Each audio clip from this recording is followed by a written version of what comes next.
Good afternoon, good evening, or good morning, FulGaz rider. Welcome to you wherever you're joining us from on our ride today. My name is Beck, and I'm excited to join you for the ride today. I've also got a special guest along with me who I'll introduce very shortly. Now, you probably noticed that this ride is a little different to our normal rides, and something we at FulGaz like to call a CoachCast. Think of this as a podcast on wheels where we deep dive into a range of different topics, chatting to a bunch of special guests, and you get to listen along while you ride. This CoachCast is all about fueling and hydration, and more specifically, the importance of getting this right when you're riding indoors. Strangely, some of us, and I know that I'm guilty of this sometimes as well, just don't put the same level of consideration into planning our indoor rides. Often you just turn the trainer on, get changed, jump on, and you're away. And sometimes you don't plan out your nutrition or your hydration too well. So hopefully after today, you've learned a thing or two. I'm hoping that I will as well, and that we've also changed your mindset when it comes to planning your indoor sessions, both pre-session, during session, and after the session. So before I introduce our special guest for today, a little bit of housekeeping. You may have noticed that this ride is locked into steady mode, which means that the video will play at a speed independent of how much effort you put into the pedals. This is so you can hear and see what we're talking about at the same time. Plus, if you go any faster, our voices will speed up and we'll sound like chipmunks. So trust me, it's better locked in steady mode. All right, let's get into it. So some of you may have heard of a company called Precision Fuel and Hydration. They're certainly making waves in this space and have been around since 2011. They partner with some of the best triathletes and cyclists, as well as professional athletes from a range of endurance sports around the world. Even some F1 drivers, Premier League players, and players from the NBA. So very exciting stuff. So a big FulGaz welcome to Chris Harris from Precision Fuel and Hydration, who is their senior sports scientist and has kindly agreed to give up an hour of his time to chat with me and you on all things fueling and hydration. Welcome, Chris. Hey, Beck. Thanks very much for having me. No problem. Great that you could give us some of your precious time. I know you're a busy man. Tell me a little bit about your background and how you came to be the senior sports scientist at Precision Fuel and Hydration. Sure. So I've always been a bit of a endurance junkie myself, and I've competed in sports, a whole host of different sports. I grew up as a regional national level swimmer, and so I've got the bug for long, hard training sessions every day, staring at the black line for hours and hours and hours on end. And as I started to progress, a bit older, I started to look further afield at different sports. There was nothing really much taking my fancy. By the time I got to university, I decided I wanted to study sports and did an undergraduate and a master's degree in sports science, specializing in environmental physiology. So looking at altitude, heat, cold, and how it affects the human body and how it can perform. And naturally, as an athlete myself, I was interested in what I was eating. So I had a particular interest in nutrition, and as it happened, when I came out of university, sort of fell out of university into the global pandemic that was hitting us at the time, and I moved to an area where I met a couple of friends of mine, was doing some swimming in the sea with a couple of guys that work for Precision. Got chatting, started explaining some of the issues that I would have when I was racing in hot conditions, and they suggested come in, have a chat. And basically, I haven't left, and that was a couple of years ago. And so now my role is, as a sports scientist, is helping athletes of a whole range of abilities, from people giving their first half marathon, their first marathon ago, what they should eat and drink before, during, and even after, right up to those that are trying to break 8 hours for the Ironman triathlon, for example. And so mainly it's about iterating, optimizing, but fundamentally it's about individualizing these strategies, because there's so many websites and forums and YouTube channels that people can, you can Google and find the answers that you want realistically. And so you'll find someone telling you to eat cake and bacon rolls, and you'll convince yourself that it's a good idea. So essentially what we do is help guide people towards the sort of do's and don'ts based on scientific literature, but also based on the practical application that we see with the athletes that we're already working with, what people are doing in the real world, so to speak, and helping sort of cross that bridge. The role also involves sweat testing, which is a primary part or a core part of our business. And I'll dive into that a little bit later rather than bore you in the introduction. But essentially traveling around an awful lot, meeting a lot of athletes and working sort of hands-on is a core part of what I do here. I love that. And I love that you guys are taking, you're constantly evolving and learning as a business. So you're taking the information from elite professional level athletes all the way down to, first timers in their marathon or Ironman or whatever it might be, and using that to constantly evolve, I think, which is awesome. We were chatting, I guess, before we came on to record about, you can go down so many rabbit holes of, do this to get this, improve this on your bike, or, like you said, like eat cake, jump on your bike and you'll go faster, or, like there's so much fake news around nutrition and hydration. So it's awesome that you guys are, obviously at the fore of leading scientific backed recommendations and knowledge, but also from your own learnings through all the people that you deal with on a day-to-day basis. Absolutely. And that's a really important point, what you finished with there, that we are always learning from the athletes that we're working with. Yes, we can certainly offer the advice based on years of experience and scientific research papers that are investigating the human body, but also you've got to zoom out sometimes and realize that what people are doing perhaps in the field might be a disconnect between those two areas, and often there are. And so the optimization often doesn't involve one or the other. It involves a hybrid sort of in the middle. So yeah, like you said, eating one thing will equal another thing. Well, chances are two people will have different opinions on that, and perhaps just meeting in the middle somewhere might be a more beneficial strategy. And basically just lifting the veil on what people often regard nutrition as this secret science. And so our philosophy is sharing what we know and encouraging others to share with us what they know, in the hope that we can basically just help promote not fake news, real news. Real news, exactly. That's what we want. Just looking at this ride in Malta. So we're doing the Tour de Gozo today, which was actually filmed by Aidan Buttigieg, who's our ride engineer here at FulGaz. He was over in Malta training to win the national road championship and time trial championship over there, I believe.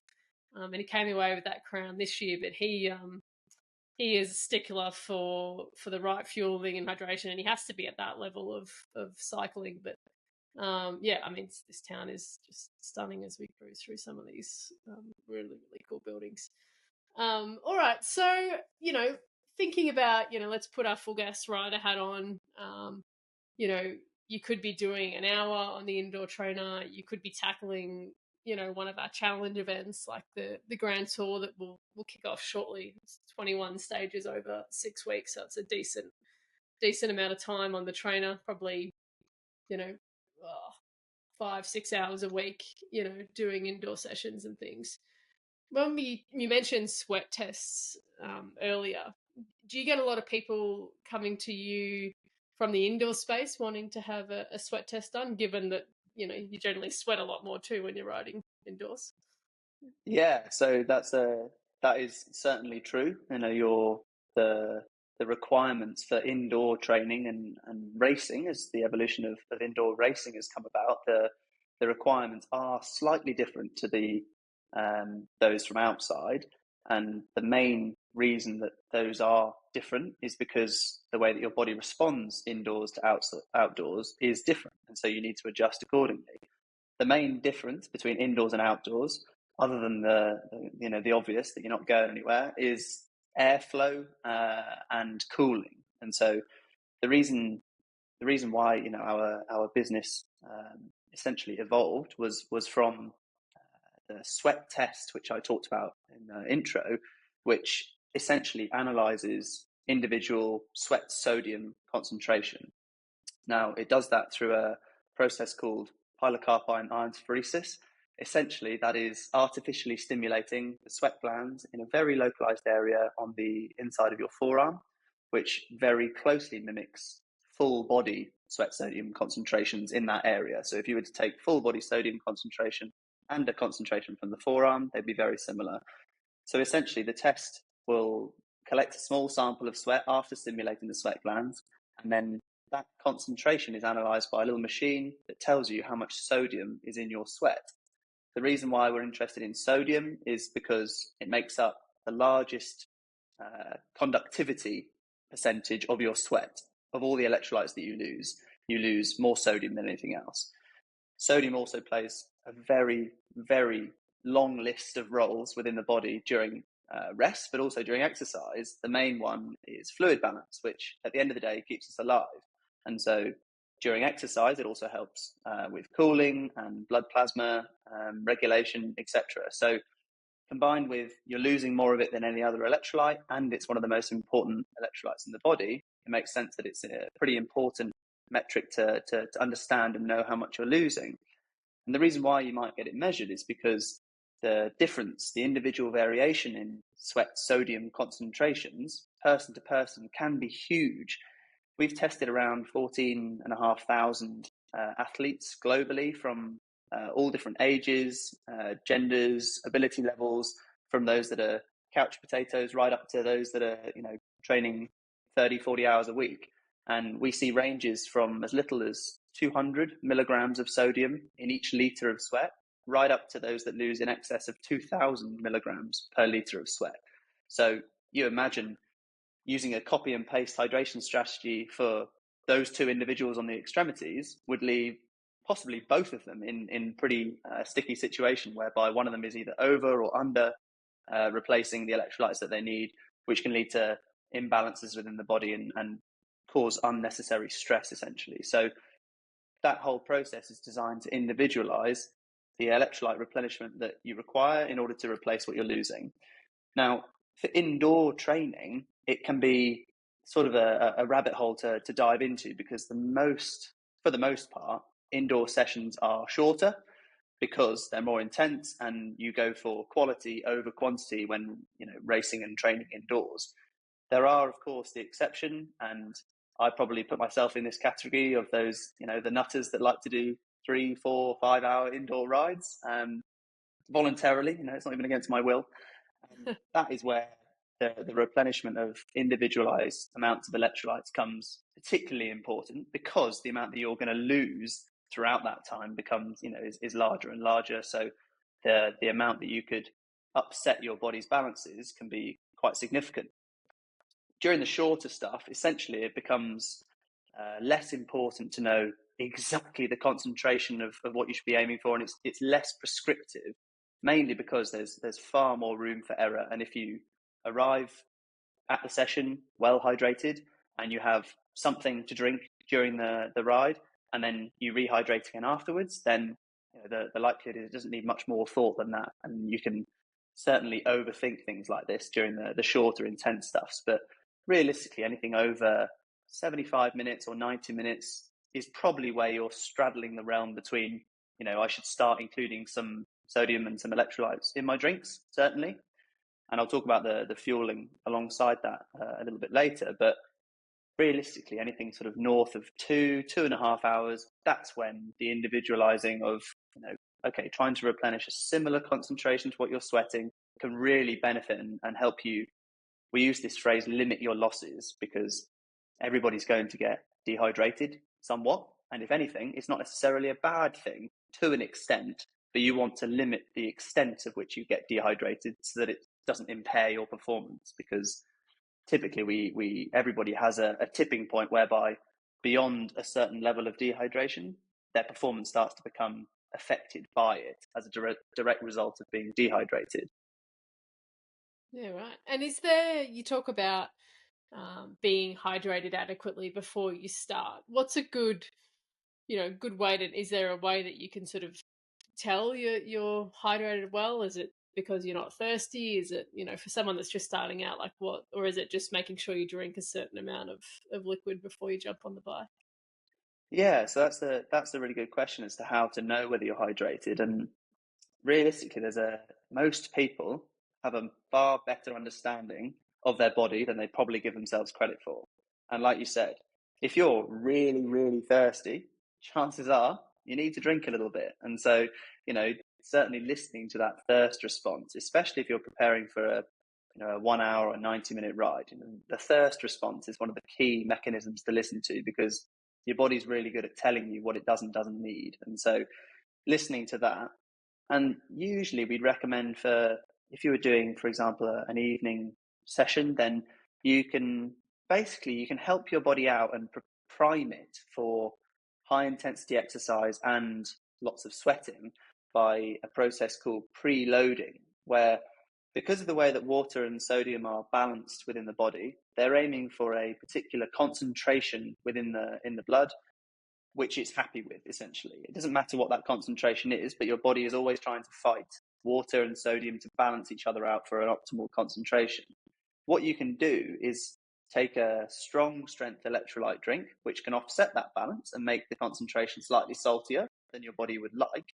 And the way that the body combats that is then draw a little bit more fluid into the blood plasma, which, in doing that, this is the preloading protocol I'm talking about, whereby you're increasing your blood plasma volume, which can increase your body's ability to thermoregulate, reduce the cardiovascular strain on your system. So you might see a slight reduction in heart rate, all by just taking a small dose of a strong electrolyte drink. We recommend something in around the region of 1,500 milligrams of sodium per litre, and drinking around 400 or 500 millilitres of that sort of concentration about an hour before you start. Basically, that'll just make sure that you're starting optimally hydrated. Now, that's not going to cure everything. If you've been savagely dehydrated the whole day, and then you think 400 or 500 millilitres of some electrolyte will cure everything, it's not. And so normal hydration still has to take priority throughout the day if you're preparing for an evening ride or run. But oftentimes people that are racing or training first thing in the morning, doing an indoor session, it can be really helpful to sort of wake up, sip on something like this with your breakfast, then head to the session that you're planning to do, and go from there. That's awesome. And then in terms of making sure, I guess, what are the signs that you haven't hydrated properly? So if you obviously come off a session, you're fatigued, you've started to drop in your performance, and you can feel that you're thirsty. Are there any other telltale signs that you haven't hydrated enough throughout the session? Is it fatigue afterwards? What are we looking for? Yeah, so fatigue is a good one, but it's a common misdemeanor whereby you can associate fatigue to several things. Or I know there's certain athletic populations that like to find excuses for for the reason why they're feeling fatigued, and so whether that's a poor night's sleep, or the fact that someone looked at them funny the day before, or whatever it is. But yes, certainly dehydration can result in excessive fatigue, or certainly a limited energy availability. And so honestly, like but pre-event, a good indicator is the color of your pee. It's a little bit graphic if you're riding first thing in the morning here, so I apologize if you've just had your breakfast, but it's a good indicator day to day, and certainly pre-exercise. What you don't want to be doing is needing to go every 20 minutes, half an hour, because you've drunk too much. Because overhydration can almost be as detrimental from a performance standpoint as underhydration or dehydration, because you're essentially drowning the body. And when I talked about that concentration that your body's striving for all the time, you can end up diluting your electrolyte concentration. And we're not camels. We can't just store loads and loads of water. So your body will just flush it out of you. So yeah, in all honesty, just using your judgment, basically, and you will know whether you are over or underhydrated. Yeah. And if you feel thirsty, or if you feel like you're a bit bloated, then you either under or over drunk, basically. So just try and listen to your body. Yeah, awesome. Well, it's so good to hear all these tips and hints, because I think a lot of us do a lot of guesstimating when it comes to doing our indoor rides. So we really appreciate that level of detail. And I think the color of your pee is always a always a hot topic, and I think striving to get that as clear as possible, but not, as you say, not over hydrating, and causing your body probably more harm than good by drowning it in liquid is never a good thing. So to get a sweat test, if our rider is listening to us today, is there a way that they can get a sweat test without being with you at one of your sessions that you run? Is there a way that you offer that? Absolutely, yeah. So we have sweat test centres all over the globe. I don't actually know the exact number, but it's in the region of 70 or 75 test centres who are individuals who work under the banner of Precision Fuel and Hydration sweat tests, and they are oftentimes friends of the business or trusted shops, training groups, coaches that offer sweat tests with our technology all over the globe. We have centres in most countries. I'm saying most because obviously with 70 to 75 we don't have them in all, but the test itself takes around about an hour from start to finish, and everyone that offers or delivers the sweat tests on our behalf will give you essentially an hour-long consultation. It's totally at rest, so you don't need to turn up in your lycra. You can have a coffee and chat through some individual issues you might be having, or just questions. Come prepared, and you can book that through the website. Right in the footer of the page, you can find our sweat test centres.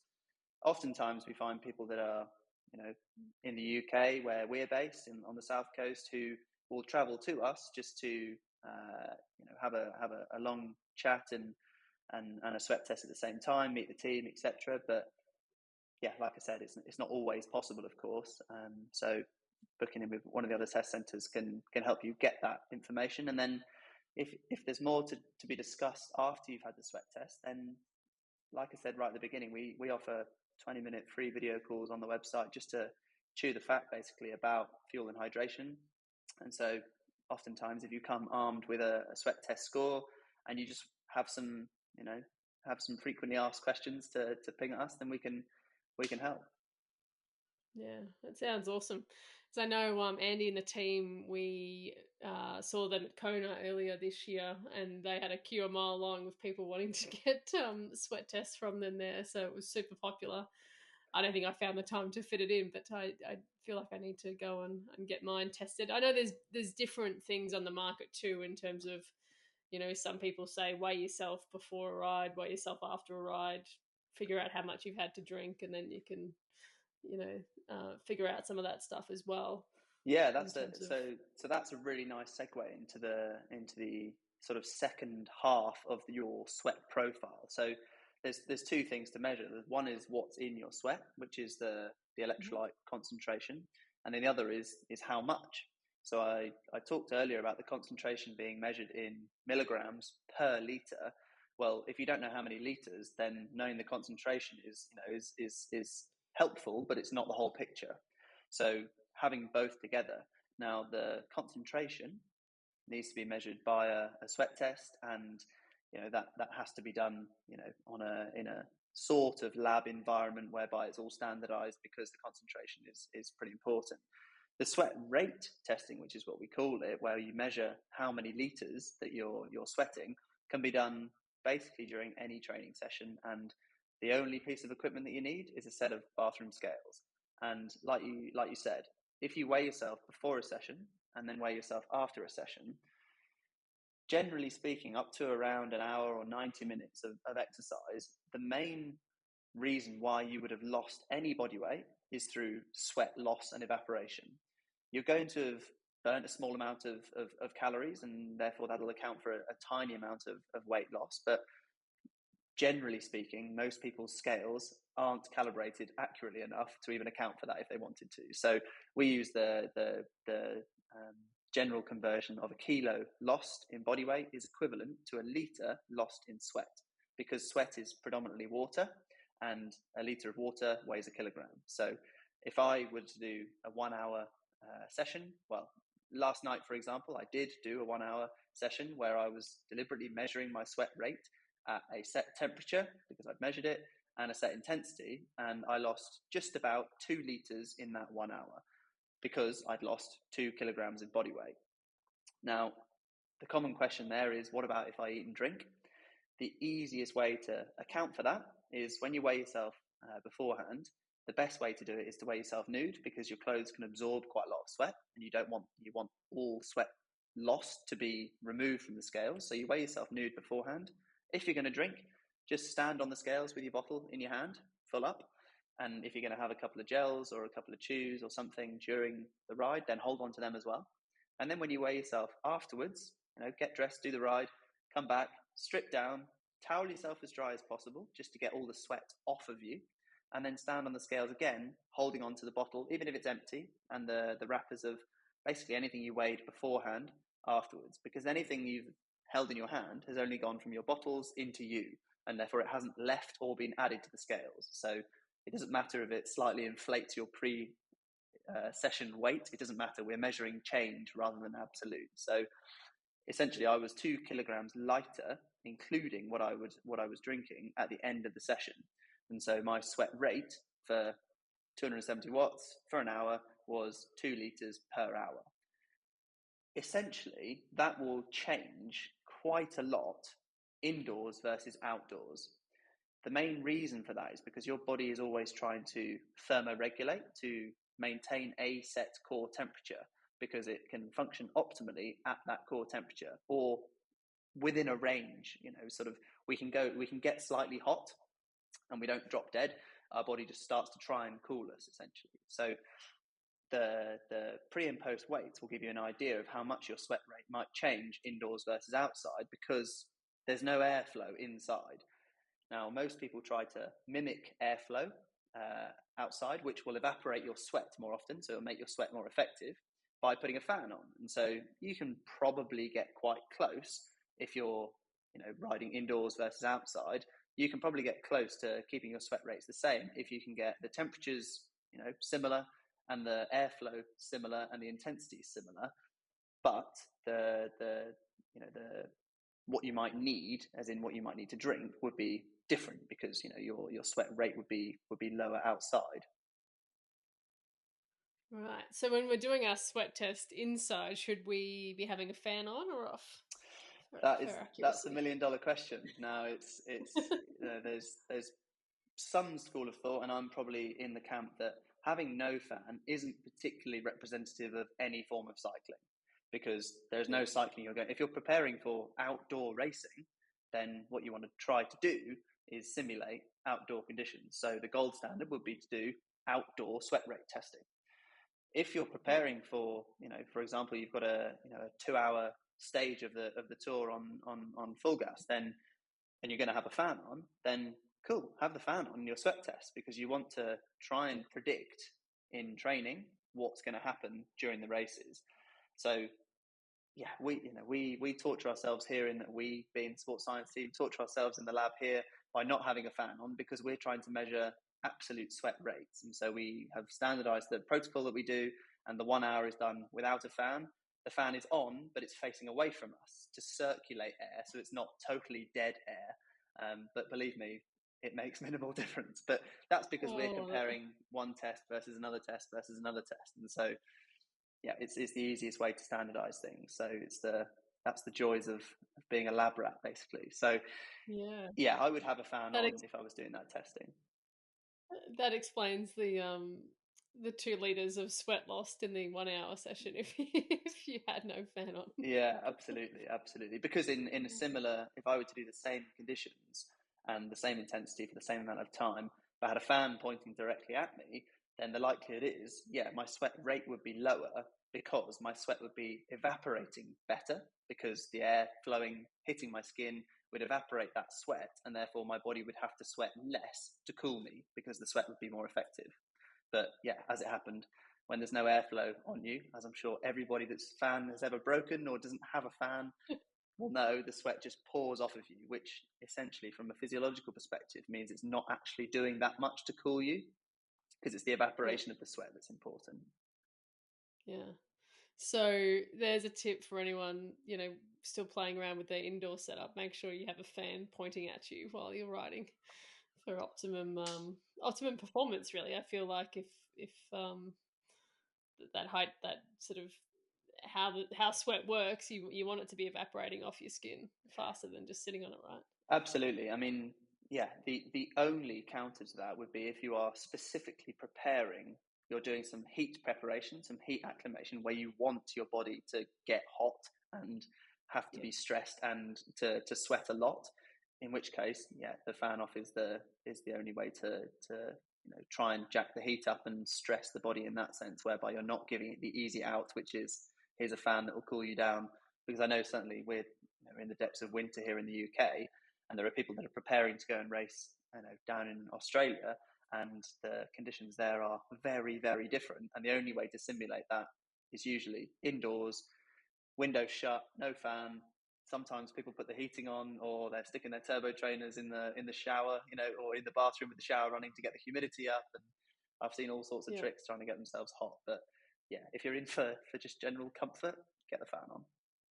Yeah, I know we've got a greenhouse set up in the FulGaz office with a smart bike inside, and Mike, our founder, spends quite a bit of time doing various tests on his body and things in there in terms of using like core body temperature sensors and all that sort of stuff to see where his performance goes when he gets that temperature up. So yeah, I mean, it's good for that heat acclimation, and if you are prepping for a race, that is in that hot climate, then yeah, let's turn the fan off. But I think anyone that's doing a grand tour, advice would be to have the fan on to help you get through it and keep your body working efficiently. Okay, so we've spoken about the importance of airflow, the sweat tests, and the sweat rate tests as well. So I think anyone who's interested in maximizing their performance, I'd highly recommend going and doing that. What are your tips for staying well hydrated during a training session? We spoke about arriving really hydrated. What about like during the session? Are we drinking to a number, or are we drinking to thirst? How are we tackling that during a session? Yeah, well, essentially the main takeaways during a session, like I said, most people aren't going to be on the turbo trainer for hours and hours and hours. And so the key recommendation during the 1 hour or 90-minute session is to just not overdo it. People can get caught up in, especially having just sent you down a rabbit hole of testing and iterating amount of fluids that you're losing. People can also get carried away thinking, I need to drink X amount, and I need to, it needs to have this much sodium in it, even for a 1 hour session. When, like I said, right at the beginning, in reality, for the shorter sessions, the likelihood is if you arrive hydrated and you have something to drink during the session, then you don't actually need to do much more than just drink to thirst. There is only a specific sort of criteria or scenario whereby you might aim for a specific amount of fluid per hour. And that is, for example, if you are preparing for a very hot race that was going to last several hours and you struggle to drink. That is where having a set amount to drink on an hourly basis can be beneficial to train yourself and also to train your body to be able to absorb a certain amount of fluid whilst riding on an hourly basis. But like I said, that's a very unique scenario that a lot of high-end professional athletes that know their sweat rate, know their sweat sodium concentration, and know how much they'll likely be losing in a 4 or 5 hour race, and then might need to run off the bike for a few hours. During that bike, they might know that, okay, I need to drink this amount. Otherwise, by the time I get off the bike, I will be too dehydrated to run the marathon. So drinking to thirst is 100% the recommendation for indoor riding, unless you're going really long or you're preparing for a specific event. And that drink to thirst can be both water and electrolytes. So you're not going to get so depleted during a 1 hour turbo session in terms of electrolytes or water, really, unless your sweat rate is, excessive. I'm talking 3-4+ liters per hour, which we have seen. But yeah, the likelihood is that drinking to thirst, salting to taste during these short sessions will likely, be more than enough. And like I feel like I'm a broken record here, but your body is something that you understand. You as an athlete, everyone listening, will understand better than they give themselves credit for. And so if you find yourself, you're getting a slightly dry mouth, for example, and you feel like you're just craving some plain water, chances are you've just tipped the scales one way, whereby you've oversalted, you've put too much electrolytes in your drink. If you find yourself craving salty foods, for example, then give yourself what your body's after. Your body is telling you that it's slightly deficient in something, and therefore maybe add some extra electrolytes to the drinks, or increase the amount of salt on your foods afterwards, for example. I know plenty of people, come back in from a long, hard, hot workout in the sun, and they just crave something really salty. And so, listen to your body in that sense, especially during the indoor training, and try not to overthink it.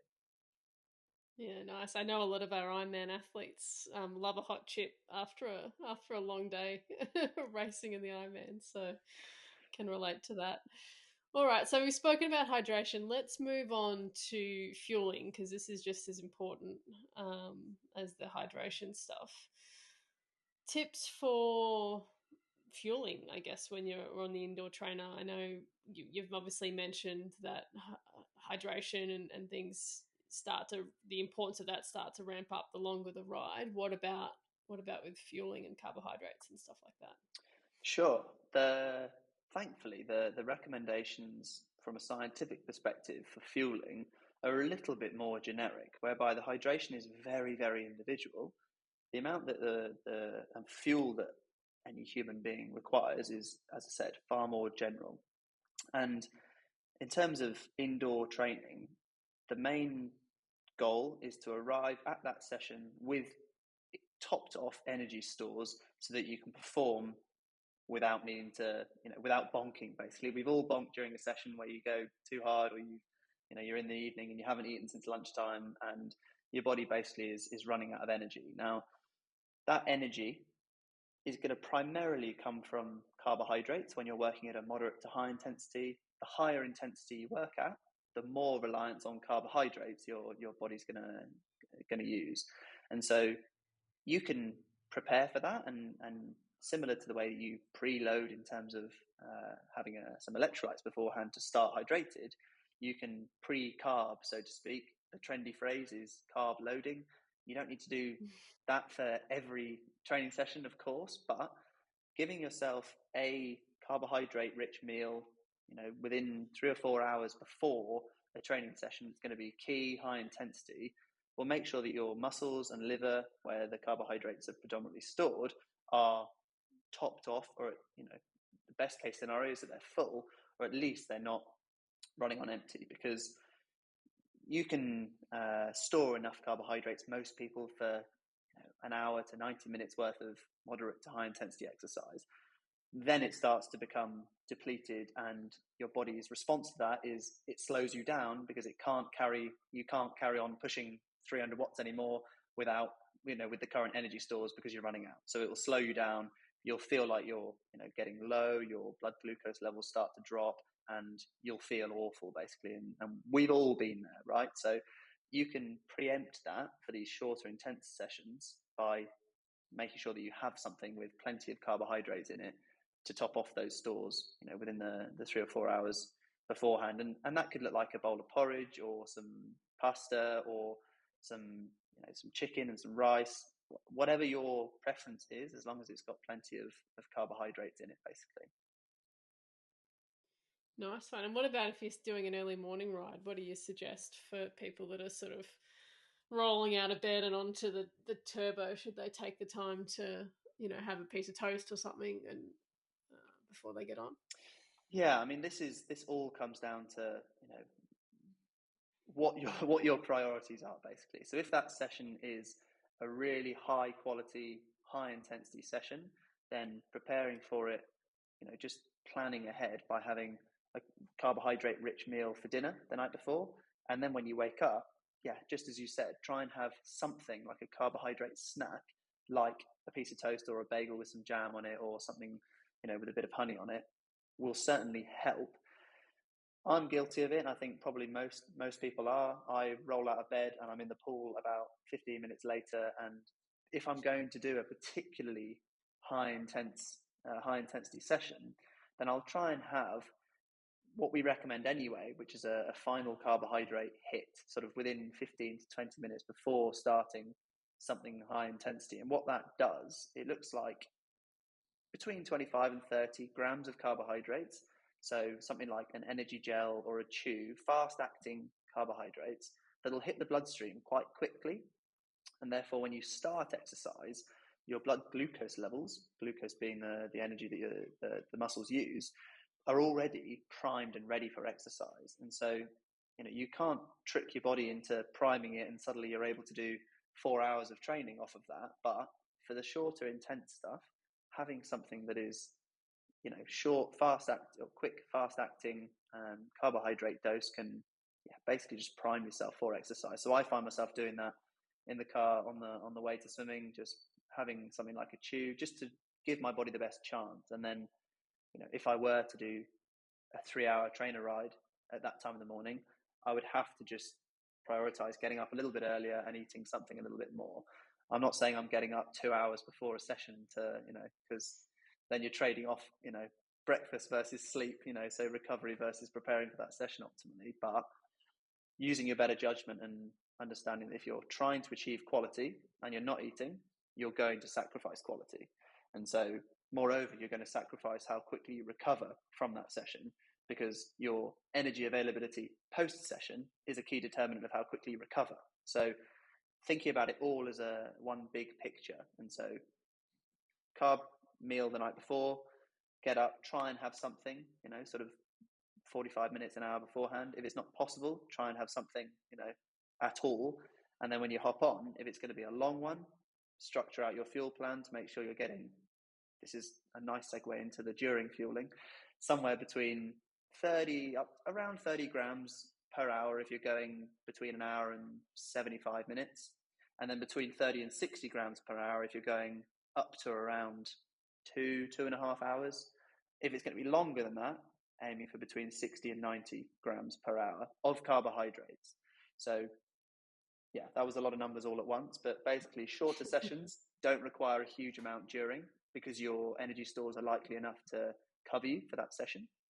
But something might just help with perceptual energy. So you might just feel a little boost from having something. Going slightly longer, the sort of mid-range, 90 minutes to 2.5 hours, you'll need something, certainly. And the recommendations are between 30 and 60 grams of carbohydrates per hour. And then the longer stuff is where you're going to need to replace a good proportion of the amount of energy that you're burning. So therefore, a minimum of 60 grams per hour is recommended for that. And if you're training at a very high intensity or preparing the body again for race scenarios, then pushing up towards the upper end of those recommendations, sort of 75 or 90 grams per hour, can help simulate that, but also give your body, the amount of energy that it's burning. Yeah, that's I mean, a lot of numbers, but really useful information for our riders to take in. And there's been a lot of talk of late, I guess in the last year really, of, when you look at the professional peloton, racing in the Tour de France and all the Grand Tours and things, and the times for some of these climbs just, coming down, and the riders getting faster. And, people putting, obviously, technology and bikes is always evolving and things, but I think the biggest thing has been this understanding of fueling and hydration, and being able to replenish that carbohydrates that the body needs, and that understanding across professional sports. I'm sure you've seen that in your role, has just helped performance massively.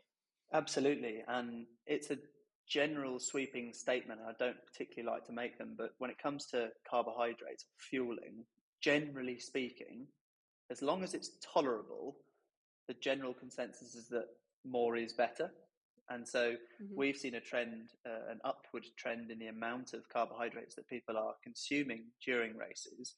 And the key determinant to whether that's successful or not is the tolerance, so the gastrointestinal comfort. So if it's making you feel sick, obviously that's not benefiting your performance. And the only reason why you would increase the amount that you're having is to benefit your performance, right? So there is an ability to train the gut. And we've seen, like you said, tour level cyclists that are hitting 120, 130 grams of carbohydrates per hour with no issues at all.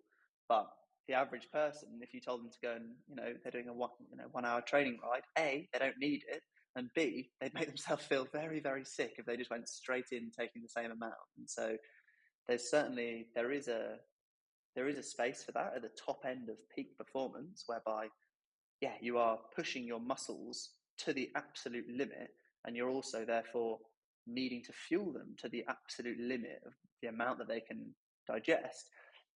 But there is going to be an upper limit of that, and I think we are probably reaching, that sort of upper limit. And the longer the event goes on for, the stomach is a working muscle like every other working muscle. It becomes fatigued, and therefore the tolerance for that high amount of energy and the high amount of macronutrient breakdown becomes impaired.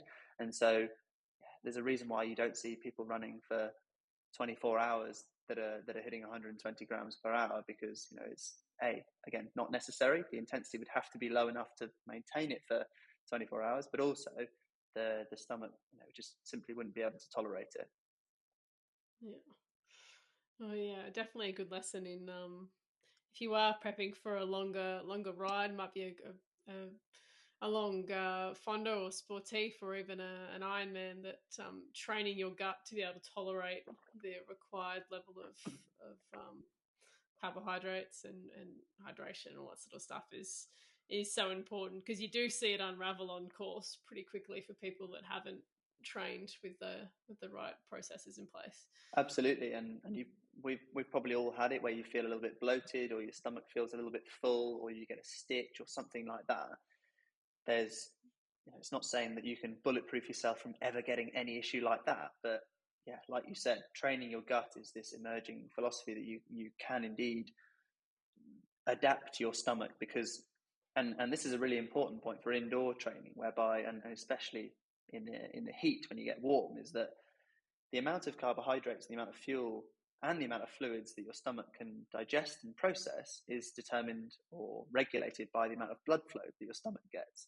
And during hot environments, during exercise for starters, blood flow is redirected to or prioritized to the working muscles, rightly so. Your legs, your arms, if you're swimming, the key working muscles. There's a reason why when you were a kid, your parents told you don't run around after you've just eaten a full meal because you'll feel sick. The reason is because the blood flow is being redirected away from the stomach. And so it just sits in there and makes you feel sick. You can, over time, in the same way that you can, or a similar way, that you can train your legs to be able to, 6 minutes per kilometer might feel like, you're running full gas, pardon the pun.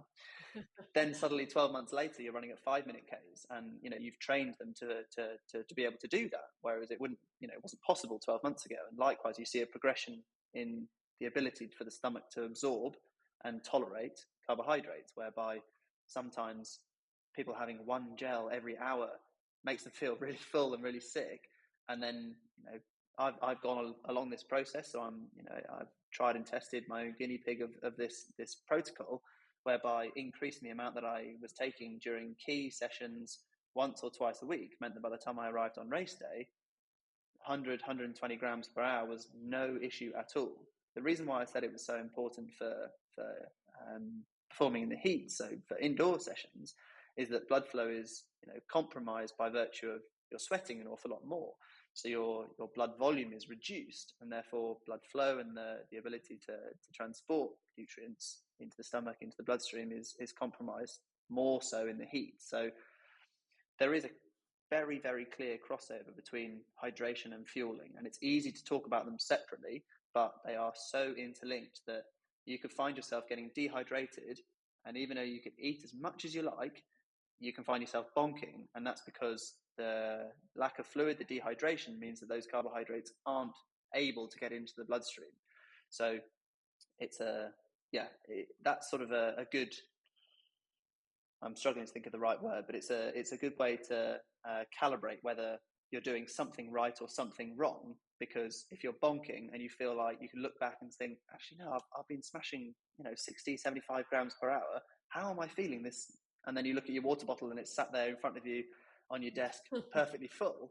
Then they have to cross over. And so just understanding both of those two things working in harmony together can be really important for making sure that you're getting things right. Yeah, nice. Another good takeaway, I'm writing notes feverishly. Hopefully, Ryder, you're doing the same in your mind. This is all gold from Chris, so thank you. Before we wrap this up, because we've got a bit of a climb left to the finish here, I wanted to talk about 21 Stage Grand Tour, which Precision Hydration are partnering with. They're offering up some great prizes. If you're listening to this and the tour's already happened, my apologies. But, you know, we have plenty of challenges throughout the year whereby we're asking people, as I said, to do, you know, 3 or 4 indoor sessions a week for a 6-week or so period, which is a lot. It's a lot to fit in between life and work and family and all the rest of it. What would be your kind of top tips for getting the most out of your tour when it comes to, I know we've spoken about a lot of tips already, but if you had to say, you know, leave our rider with one gem, I guess, of wisdom to get them on their way to having a good tour in terms of their fueling and hydration, what would you say? It's probably quite cliche, and I think it probably goes for most areas for indoor training, but just planning ahead. Don't arrive at the, you know, if you're doing 2 or 3 a week, on the third one for the week, if you're time crunched, that, let's be honest, we're all time crunched, right? And so if you can be proactive and, you know, you're going to reduce barriers by making sure that your trainer's set up properly, making sure that your iPad or your laptop's charged, whatever it is. If you can also just prepare that, if you know that you need to do a session first thing in the morning, then put a banana next to your bike, so as soon as you wake up, you're eating that. Have your water bottle filled overnight, and, you know, if you're already feeling a bit dehydrated, pop an electrolyte tablet in that bottle to make sure that you're not doing yourself, you know, a disjustice, or, you know, undermining your performance by being dehydrated or underfueled. Just, yeah, get ahead of the game, and it really isn't that much work to do. If you're already going to prepare, you know, you get your kit out and have it ready to go, then just prepare for it. And that goes for before, during stages. Again, then they're unlikely to be like savagely long, but afterwards, if you've then got a full day of work, or you want to do another session, for example, at lunchtime, or, you know, whatever it is, then just have yourself, you know, a meal ready immediately afterwards. So your overnight oats, for example. So as soon as you finish the session, you can start recovering, you know, start drinking straight away, so that session on session on session, for each stage to stage, you're not just gradually declining in performance because you're getting more fatigued and more dehydrated and underfueled. And if it's going to be a very aggressive stage and high intensity stage, and you want to go all in, then yeah, just prepare for that. Make sure you've got some form of carbohydrates in your bottles, or, you know, on the desk in front of you, a gel or a chew, whatever it is, just so you've got enough to get you through. All great advice. One other question I had before we wrap this up is, recovery is obviously important. It'll be important for our rider that if they're doing this grand tour, once they jump off the bike, you know, and often the reflex is to go for a protein shake as soon as you jump off the bike and smash one of those down. What's your thoughts around protein versus carbs for recovery? Yeah, a much more common question now than it was probably 5 years ago, where, like you said, protein was king for post-exercise recovery. It's certainly not, you know, it's not dethroned. Protein is still important, but protein is mainly involved in the rebuilding of broken down muscles. And essentially, what you could optimize is adding carbohydrates to some form of protein, whereby you help the muscles rebuild, but you're also replenishing your energy stores. Because, like I mentioned earlier, the quicker you can restore your energy levels, or the lesser degree that you can deplete them, if that makes sense, a double negative, then the quicker you will recover. And put it into context of what you want to try and achieve. If you have another training session within 24 hours, then recovery from this session is going to be quite important, and you'll have to optimize it to restock your glycogen stores, rehydrate properly, and also, you know, a little bit of protein can always help with muscle, you know, resynthesis. As long as you don't need a protein shake after a 1 hour steady ride. You know, you certainly don't need to be going crazy with this sort of stuff, because your day-to-day diet should be giving you, you know, the macro and micronutrients that you need in order for that. But if your, you know, session is not for another couple of days, then, you know, you can relax a little bit, and a decent amount of carbohydrates post exercise is always a good idea, because your body is primed for absorbing those sorts of nutrients post-exercise. But yeah, the ideal combo is a bit of both, basically. And I should have said earlier that one of the things that we do as a company is we publish a whole host of blog posts on our website, which essentially do a deep dive into almost, I'm not going to say all, but just about every topic in fueling and hydration and sports nutrition, and even topics outside of that. And so things like training the gut that we talked about, preloading, timing of your carbohydrates, and even we've got a blog post called Proteins or Carbs, which one's best for recovery. Have a look on the website. We've got blog posts that sort of talk through all those bits and bobs in a little bit more detail, and that you don't have to listen to me waffle on about them now. I must admit, I got lost in your website down rabbit holes of blog posts and different articles and things. So, highly recommend as a trusted source of advice in this space for sure. We are 4 minutes or so away from our ride. The other thing that's really cool on your website, and from what I believe in chatting with Andy, is that it's relatively new. And it's a free fueling and hydration planner. So you can basically go in and tell your robots what event you're doing or planning to do, and where it is and when it is and all that sort of stuff, and a bunch of sort of information on yourself as a rider, and then it will spit out kind of a strategy for your day. Is that right? I've probably oversimplified that massively. Absolutely. No, absolutely not. So it's designed to be a simple tool that you can use as many times as you like. You can, for every race that you're planning to do, or even if it's just a specific, training session that you want to prepare for, but you want to make sure that you're along the right lines of what you might need to eat and drink, then yeah, absolutely. We have a free fuel and hydration planner that is far more complicated and detailed than your regular algorithmic, drink this, eat that, because it accounts for, basically, we as a sports science team designed it. And so the best will in the world, we're trying to get our brains into this, the planner. And so that is basically the first step. If you're looking for general advice of what to eat and drink, go to the planner. If from there you're after a little bit more detail, or you have some questions from that, book a video call. And then from that, we can talk about everything that the planner recommends. But basically, you can, quite rightly, as you summed up, swim, bike, run, triathlon, training session, race, whatever you want to put in there. You put in how long it's going to be, where it's going to be, likely temperatures, a little bit about you, how sweaty you are, how hard you're going to work, a bit about your training history, and it'll essentially pull together a plan for what to do beforehand, what to drink and what to eat and how much, and some recommendations of what you might use to do that. They of course they recommend our products because it's our fuel and hydration planner, and it'll give you an example of what you might need to get you through that race optimally. Yeah, I know. I did it for my race that's coming up, and it worked a treat. And highly recommend your carb chews. They are delicious. We are almost at the end of our ride now, roughly 250 meters to go, coming through this cute little street in Malta. Thank you, Chris, so much for your time. I know I've learned a lot. Hopefully our rider has as well.